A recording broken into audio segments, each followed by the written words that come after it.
Micro finance के नाम पर यूपी में धोखाधड़ी, झोपड़ी में रहने वाली महिलाओं पर लाखों का लोन, खाता खुलवाने के बहाने गांव की महिलाओं को बनाया स्कैम का शिकार, पैसा वसूली करने पहुंचे बैंक के कर्मचारी तो उड़े होश। गांव की अशिक्षित महिलाओं को नए नए स्कीम के नाम पर बेवकूफ बनाना बेहद आसान हो गया है।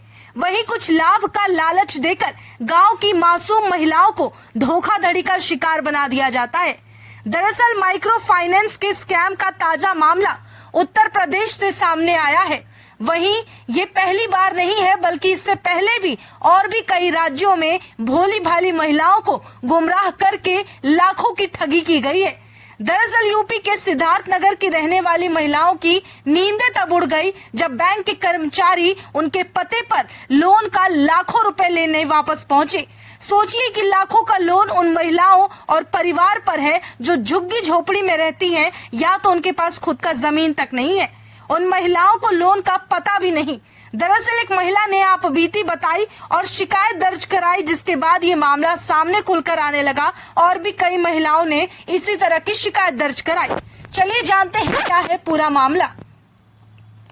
दरअसल यूपी के सिद्धार्थनगर में बदरपुर ब्लॉक की रहने वाली महिलाओं को पता ही नहीं कि उनके नाम पर लाखों रुपए का लोन यानी कि कर्ज लिया गया है। ये महिलाएं भूमिहीन यानी इनके पास जमीन नहीं है और ये झोपड़ी में रहती हैं। बदरपुर नंबर 11 के टोला पिपरी की रहने वाली पूनम पत्नी मनोज के घर जब बैंक वाले कर्जा वसूली के लिए पहुंचे तो इनके पैरों तले जमीन खिसक गई। पूनम के नाम पर 30 से 35 हजार रुपए के 15 लोन हैं। इसी गांव की महंती पत्नी उदयराज के नाम पर 9 माइक्रो फाइनेंस बैंकों से लोन लिया गया है। पुलिस में शिकायत करने के बाद मामले की जांच शुरू हुई। जांच में सामने आया कि 2 किलोमीटर के दायरे में स्थित 4 गांव की 16 महिलाओं के नाम पर लोन निकाला गया और इन्हें पता भी नहीं। इस प्रकरण में राष्ट्रीयकृत बैंकों की भी भूमिका संदिग्ध है। लोन का पैसा खाते में आने के बाद महिलाओं को पता भी नहीं चला और 2 से 3 बार में पूरा पैसा निकाल लिया गया। ठगी का शिकार हुई महिलाओं ने इसकी शिकायत जब पुलिस से की तो पुलिस ने मुकदमा दर्ज कर इस प्रकरण में बरगद दही गांव की अनीता व CHC संचालक सोमनाथ को गिरफ्तार करके जेल भेज दिया। पुलिस का दावा है कि आरोपित महिला ही बहला फुसला कर इन महिलाओं से खाता खुलवाती थी। CHC संचालक के यहां से बिना खाता धारक के आए ही रुपए निकालता था। वहीं ग्रामीण महिलाओं को स्वयं सहायता समूह गठित कर योजना का लाभ देने का लालच दिया गया, जिसके बाद संबंधित महिला के नाम पर राष्ट्रीयकृत बैंकों से खाता खुलवाकर उनमें लोन लिया जाता था।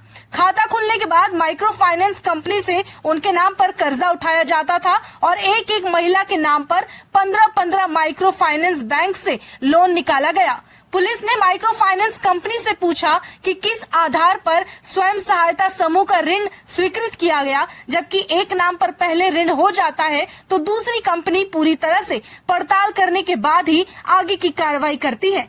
ऋण लेने वाले की बाजार और बैंक में साख की यानी कि बैंक के सोर्स की भी जांच होती है। मामले की जांच कर रहे पुरानी नौगढ़ पुलिस चौकी के प्रभारी अनूप मिश्रा ने बताया कि पुलिस ने माइक्रो फाइनेंस कंपनी से खाता खोलते समय जमा सभी प्रपत्रों को उपलब्ध करने के लिए कहा है।